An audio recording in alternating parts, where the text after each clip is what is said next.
Presentation শুনেছি এবং আমার সহকর্মীদের তাদের যে সেটা আমরা শুনেছি। আমি আমার সমাপনী বক্তব্য দেওয়ার আগে কয়েকটা প্রশ্ন এখানে এসেছে। একটা প্রশ্ন হলো যে উৎপাদনের ক্ষেত্রে ওটা বন্ধ করা যায় কিনা, যেহেতু ওটা শুরু।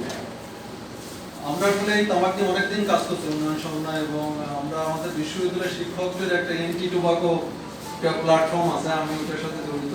আতিউর রহমান স্যার এটার সভাপতি, আমি ওটার সেক্রেটারি হিসেবে কাজ করছি। তো আমরা কিন্তু এগুলো নিয়ে কাজ করছি। এখন বিষয়টা হলো যে এটা তো অত সহজ কাজ না। আপনি এখানে কারা এই বিজনেস করে, কারা এদেশে এই তামাক নিয়ে বিজনেস কারা করছে? ব্রিটিশ আমেরিকান টোবাকো কোম্পানি এবং জেটিআই, জাপান টোবাকো ইন্টারন্যাশনাল বা ওই কোম্পানি, এরা কাজ করছে। আপনি কি এত সহজেই চাইলেই কি উৎপাদন বন্ধ করতে পারবেন? এবং উৎপাদন বন্ধ করতে গেলে প্রথম যে প্রশ্নটা আসবে যে উৎপাদনের সাথে জড়িত যে মানুষরা যারা কাজ করছে, কৃষক শ্রমিক যারা আছে, তাদের একটা বড় অংশ কিন্তু তাদের জীবন নির্বাহ করছে ওটার ইনকামের মাধ্যমে। এখন আপনারা হয়তো বলতে পারেন যে এটা তো একটা পুরো ইন্ডাস্ট্রিটাই তো একটা মানে অনৈতিক এবং একটা অবৈধ জিনিস নিয়ে নাড়াচাড়া করছে। আপনারা কি দিনের পর দিন এটাকে ওখানে রাখবেন, দিয়ে রাখবেন, নাকি এটাকে আলটিমেটলি বাদ দেওয়ার একটা পদ্ধতি বের করতে হবে? সেটা কিন্তু অলরেডি সরকারের একটা কমিটমেন্ট আছে যে ওনারা বলছেন যে 2040-এর ভিতরেই তামাক মুক্ত বাংলাদেশ ওনারা করবেন। সেটার একটা গ্রাজুয়ালি ওখান থেকে বেরিয়ে যাওয়া। আপনি দেখেন, শুধু একটু ভেবে দেখেন তো যে একজন আমাদের এই সমাজে তো আজকে মাদকাসক্তি এমন পর্যায়ে গেছে যে প্রতি পরিবারে আপনি 2-1 করে খুঁজে পাবেন। আজকে বিশ্ববিদ্যালয়ের হলগুলোতে গেলে আমাদের মানে খারাপ লাগে। ইভেন অন্যান্য ইউনিভার্সিটিতে আমাদের যে তরুণ সমাজ যেটা, সেটা একটা বড় অংশ শুধু সিগারেট আসক্ত না, এরা আরো অন্যান্য মাদক দ্রব্য আসক্ত। তাদেরকে যদি আপনি হঠাৎ বলেন যে তুমি এটা ছেড়ে দাও, ও কিন্তু মারা যাবে। তো ওটা যেটা করতে হবে আমাদের, সেটা হলো রিহ্যাবিলিটেশন দরকার। ওর পরিবারের হেল্প লাগবে, ওর একটা জায়গায় রেখে চিকিৎসা করতে হবে। তো আপনি যে প্রশ্ন করেছেন খুবই রেলেভেন্ট, যে একেবারে গোড়ায় হাত দেওয়া যেটা, সেটা আস্তে আস্তে হবে। এখন একটা আমরা আজকের যে আলাপটা করছি মূলত বাজেটকে সামনে রেখে আলাপটা করা হচ্ছে, এবং সেখানে ইকোনমিক্সে নর্মাল যে আলোচনা সেটা হলো যে আপনি প্রাইস বাড়াবেন, তাহলে আপনার ডিমান্ড কমে যাবে। এখন এখানে আমাদের নাগরিক যে সমাজ যারা এনটি টোবাকো বা তামাক বিরোধী যে গ্রুপ যারা, তারা যে প্রপোজালটা দিয়েছিলেন সেটা কিন্তু একেবারে নিম্নস্তর যেটা, সেখানে ওনাদের প্রস্তাব ছিল যে 45 টাকা থেকে এটা 60 টাকা পাবে। ওখানে শুল্কটাও বাড়ানো।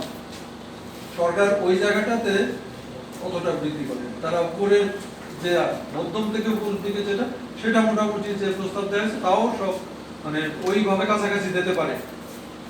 তাহলে এখানে আমরা মূলত মনে করা হচ্ছে যে যদি শুল্কটা বাড়ানো হয় বা যদি দাম বাড়ানো হয়, তাহলে লোকজন ওটা কম হবে। এবং যেহেতু বাংলাদেশের 70% যারা সিগারেট কনজিউম, তারা কিন্তু এই নিম্ন মানের যে সিগারেট সেইগুলো, ইভেন বিড়ির উপরেও কিন্তু কোনো ধরনের শুল্ক দেওয়া হয়নি। তার কারণ বিড়ি ইন্ডাস্ট্রিকে আমাদের দেশীয় লোকজনরা পরিচালনা করে।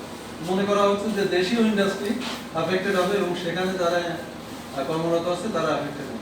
তো এই জায়গা থেকে বের হওয়া তো সহজ না। আমাদেরকে আরো লং টার্ম চিন্তা ভাবনা করতে হবে যে আমি তামাকের পরিবর্তে এই লোকজনকে কোথায় নিয়ে যাব।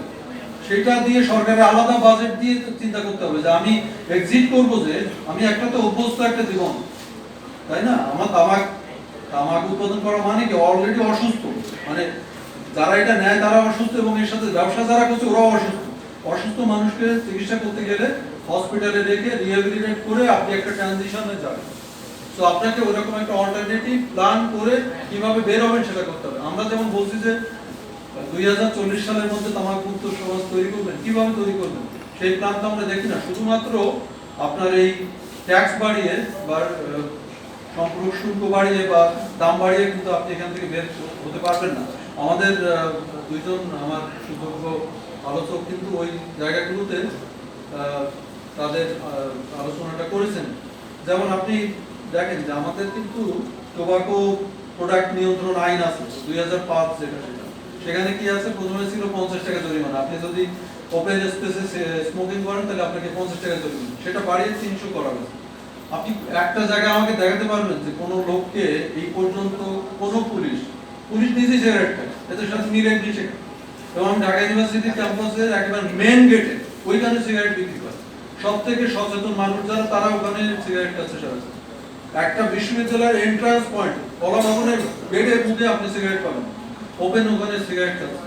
এবং অবাক হয়ে যাবেন যে আমাদের প্রাইভেট তিনটা ইউনিভার্সিটি এক জায়গায় আছে, নর্থ সাউথ, আইইউবি এবং এআইইউবি।